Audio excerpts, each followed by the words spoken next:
Bismillahirrahmanirrahim.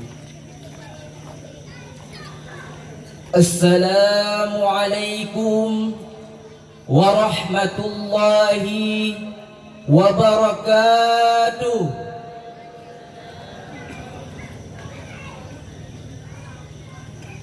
Alhamdulillah. Alhamdulillahilladzi rafa'a manasiban nubuwah والرسالة بالإنذار والبشرى.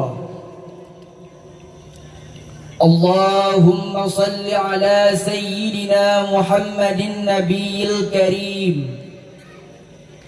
ورسول السيد السند العظيم.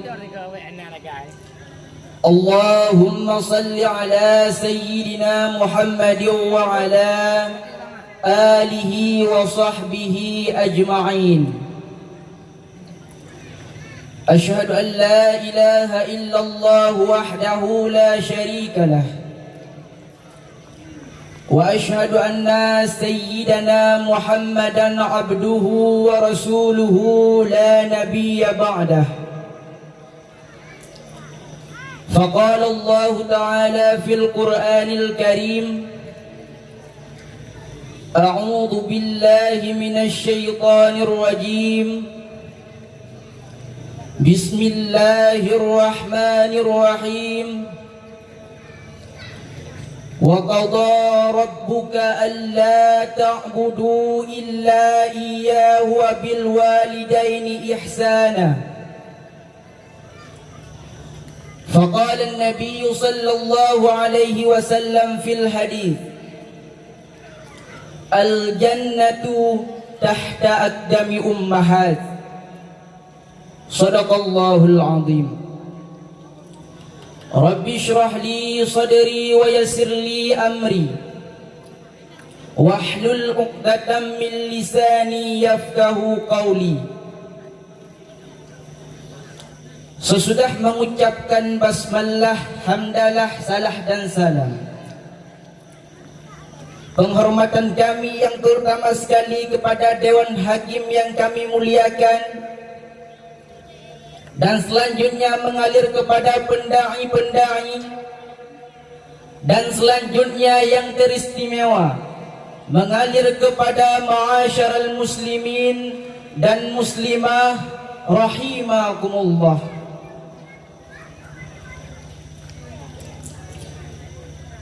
Setiap kita yang beriman pasti meyakini betul bahawa syurga itu benar adanya. Allah Maha Bijaksana menciptakan syurga, juga mengajarkan kepada kita cara-cara menuju syurga. Namun ketahuilah ikhwanku, bahawa ada satu jalan termudah namun sering dilupakan manusia. Oleh karena itu, pada malam yang berbahagia ini, izinkanlah sejenak waktu untuk Al-Fakir ingin menyampaikan satu curahan pidato yang berjudul Syurga yang Tak Dirindukan. Ma'asyiral muslimin dan muslimah rahimakumullah, Dewan Hakim yang kami muliakan. Di balik kesuksesan individu manusia pasti terdapat seorang wanita yang tak pernah lelah memanjatkan doa. Begitulah kita, layaknya sebatang pensil yang tak mampu bergerak tanpa jemari, seolah tak berdaya bila tanpa manusia. Lalu pantaskah sang pensil menyombongkan diri, lupa akan jemari setelah hasil melahirkan karya? Sungguh kejam, wahai saudaraku. Namun tak dapat kita tutupi banyak peristiwa yang mengiris hati, melukai jiwa. Faktanya bahwa di negeri Ibu Pertiwi banyak anak yang tega hati, rela jiwa menitipkan ibundanya ke panti-panti. Mungkin karena harta, bisa jadi karena istri. Saat ini di negeri kita sudah sangat banyak pensil yang lupa akan tangan manusia. Banyak kacang yang lupa kulit. Tak sedikit anak yang lupa orang tua. Mungkin kita salah satunya, saudara. Marilah renungkan. 9 bulan kita di kandungan, 9 bulan kita jadi beban. Hidup mati adalah taruhan di saat ia melahirkan. Kecil dibesarkan, besar dididik agar menjadi anak baik.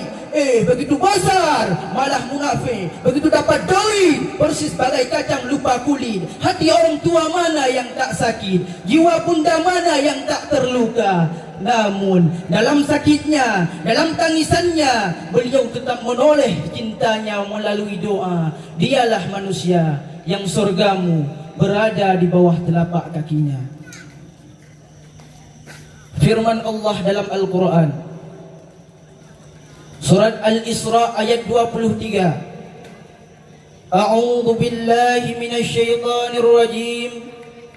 Bismillahirrahmanirrahim.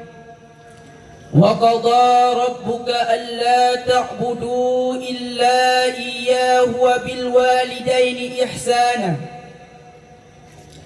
Dan Tuhanmu telah memerintahkan agar kamu jangan menyembah selain Dia.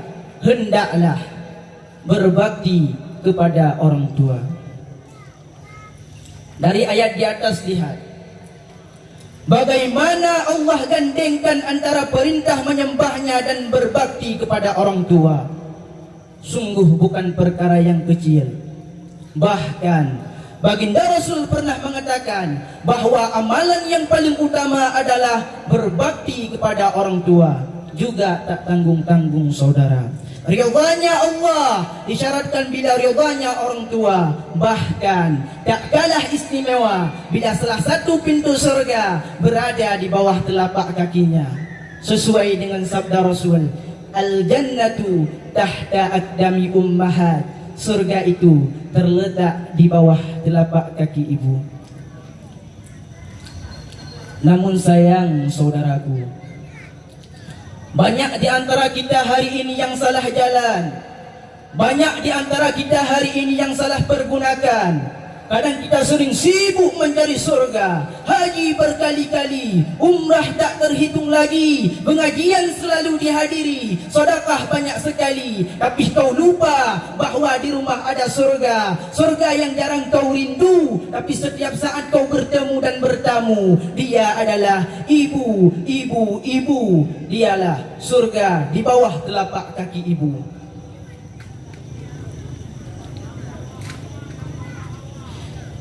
Ibu adalah lambang yang abadi, pengorbanannya hakiki dan pribadi utusan ilahi Rabbi di muka bumi. Ketahuilah hai saudaraku, ibu adalah sosok manusia mulia yang telah melaksanakan 3M untuk kita, yaitu mengandung, melahirkan dan menyusui. Bahkan lebih demikian, saudara.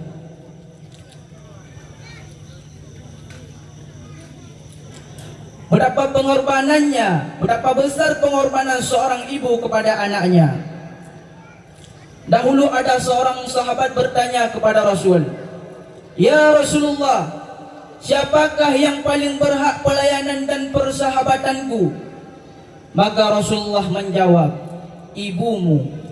"Siapa lagi ya Rasul?" "Ibumu." "Siapa lagi ya Rasul?" "Ibumu." "Siapa lagi ya Rasul?" Kemudian Rasulullah menjawab, "Ayahmu." Yang lebih sayang padamu, yang lebih menyayangi dirimu, yang lebih mengasihi kamu, yaitu ibu. Dari sinilah kita sudah selayaknya tahu betapa tinggi dan mulianya keberadaan ibu dalam kehidupan kita.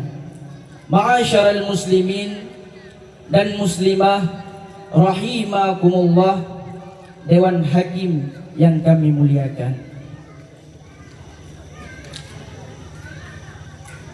Bila kita perhatikan, sungguh sangat aneh peristiwa anak ujung zaman.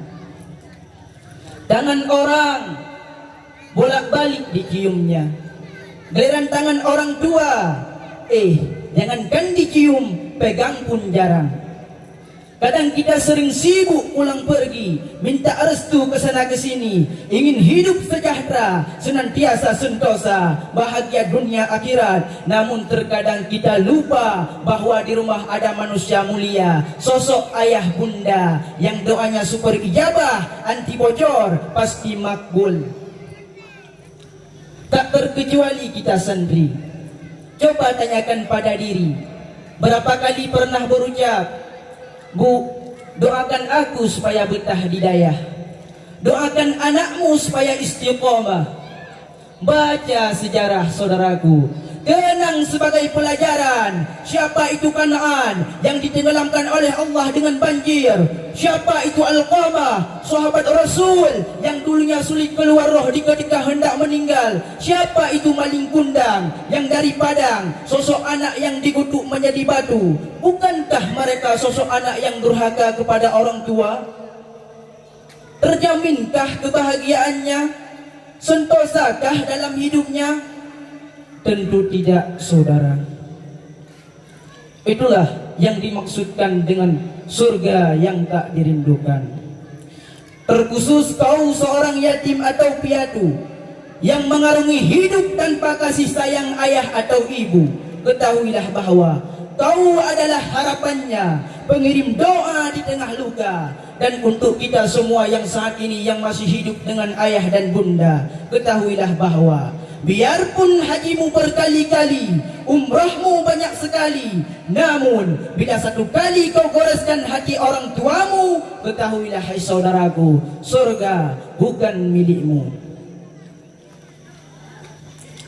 Dari sekian banyak kata yang telah saya paparkan, yang menjadi kesimpulannya ialah